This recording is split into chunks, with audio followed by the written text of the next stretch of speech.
You're partnering with some heavyweight names like Siemens Energy, Wood, Costain and Hazer.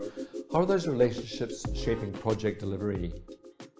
So we've chosen Siemens Energy as a technology partner for the long duration energy storage system because we see them as the leaders of compressed air storage technology in terms of compression capability and turbine capability and how those systems work. So our partnership with Hazer is around production of hydrogen.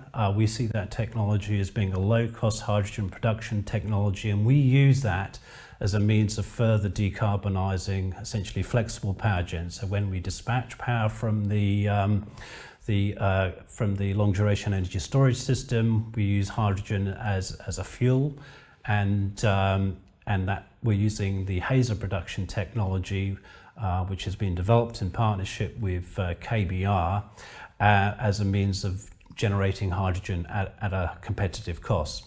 We think our hydrogen production capability will be lower cost than blue hydrogen, and it'll be a fraction of electrolytic green hydrogen, somewhere in the order of a third to a quarter of green hydrogen cost.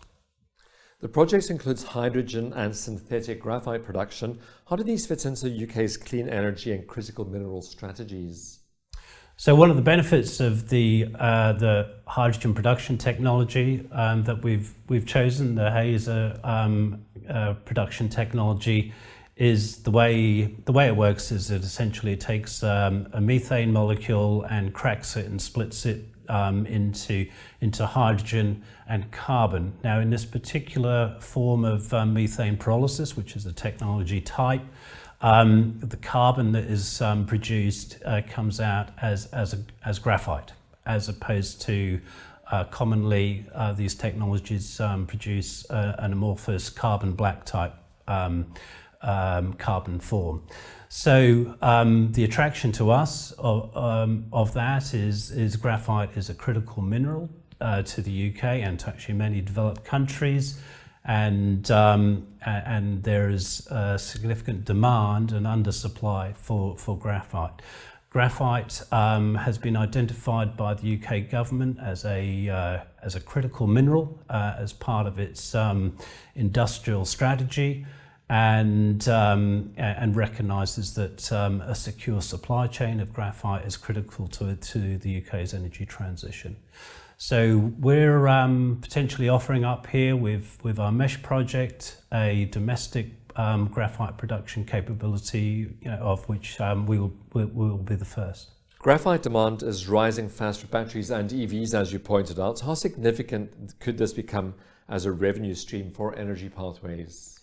Yeah, so it could be hugely significant for Energy Pathways. So with the Hazer methane pyrolysis process, what we will be doing is producing a high quality form of graphite, and we'll be looking to further purify that so it can become essentially a high grade battery or anode grade battery graphite. Now, the potential value of that could be significant. If you look at the current price of battery grade graphite, you're looking at somewhere in the order of 10,000 US a ton. So we'll be producing in the order of targeting 60,000 tons per annum. So the potential size of the prize could be significant. Obviously, steps in the journey here to be completed, but at the end of the day, graphite is a critical mineral for the UK's energy transition, and it's a key input into the development of EVs and battery capability.